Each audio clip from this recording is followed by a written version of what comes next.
Lo que está ocurriendo en Estados Unidos ya no puede seguir llamándose excesos, errores operativos ni casos aislados. Lo que estamos viendo es violencia de Estado. El Servicio de Inmigración y Control de Aduanas, ICE, volvió a matar. Esta vez fue un enfermero de cuidados intensivos, un trabajador de la salud, un civil, un inocente. Más de 10 agentes lo rodearon, lo sometieron, lo neutralizaron y aún así uno de ellos desenfundó su arma y le disparó repetidamente frente a testigos.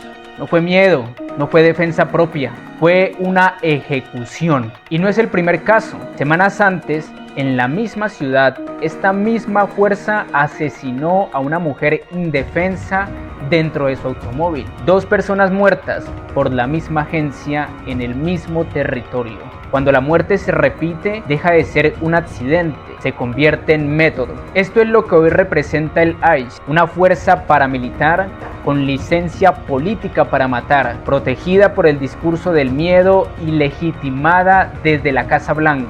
La respuesta social no se ha hecho esperar. Miles de personas han salido a las calles en distintas ciudades del país para denunciar la represión, exigir el retiro del ICE y señalar directamente a Donald Trump como responsable político de esta escalada de violencia. Y no es casualidad que esto ocurra en un momento de debilidad del gobierno. Según Gallup, entre el 1 y el 15 de octubre, Trump registró apenas un 30% de aprobación, 11 puntos menos que al inicio de su mandato. Un presidente impopular, acorralado políticamente, necesita un enemigo y lo encontró en los migrantes. Aquí aparece una ironía imposible de ignorar. Trump ha sido un crítico feroz del presidente Gustavo Petro. Lo ha atacado política e ideológicamente, señalándolo como un peligro y descalificando su proyecto político, pero mientras Trump pierde respaldo dentro de su propio país, en Colombia ocurre exactamente lo contrario. Según la última encuesta del Centro Nacional de Consultoría, la imagen positiva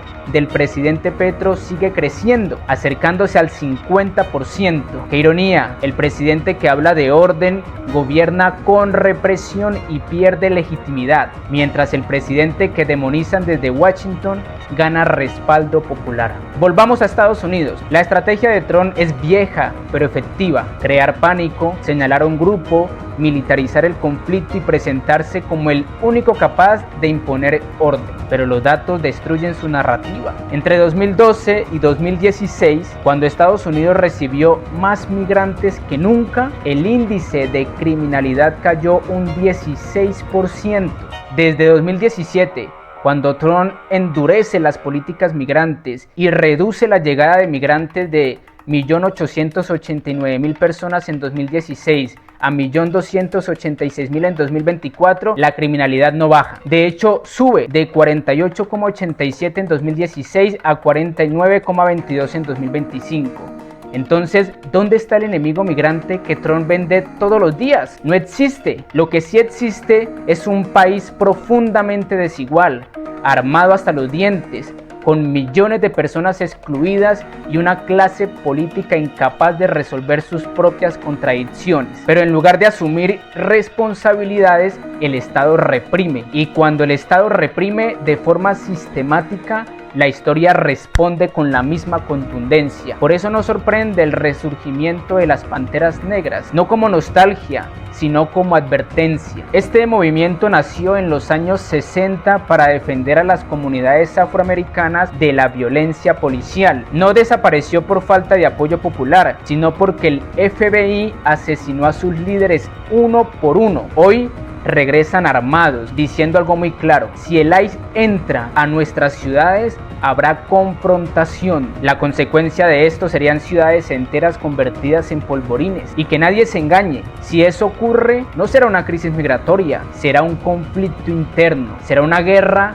dentro del propio Estados Unidos. Mientras tanto, Trump sigue repitiendo que los migrantes invaden su país, pero lo que no dice es que los migrantes sostienen su economía, trabajan donde nadie quiere trabajar, pagan impuestos y mantienen en pie sectores enteros de la producción. Hoy, El 14% de la población estadounidense es migrante, en un país donde la natalidad se desploma. Estados Unidos no crece a pesar de los migrantes, crece gracias a ellos. Lo que realmente aterra a la élite estadounidense no es la criminalidad, es el reemplazo demográfico.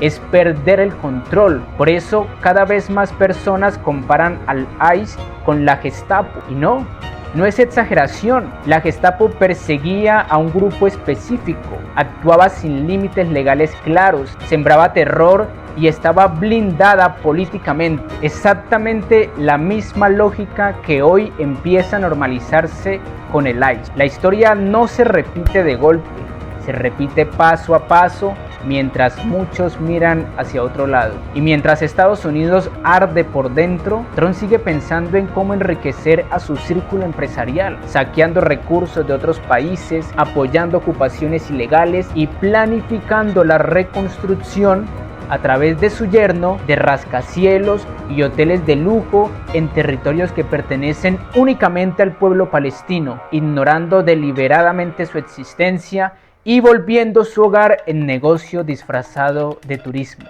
Un presidente que reprime hacia adentro y saquea hacia afuera. Ese es el retrato. Esto no es solo un problema migratorio, es el síntoma de un imperio en crisis que ya no gobierna con consenso, sino con balas. Y cuando un estado necesita balas para gobernar, es porque ya empezó a perder.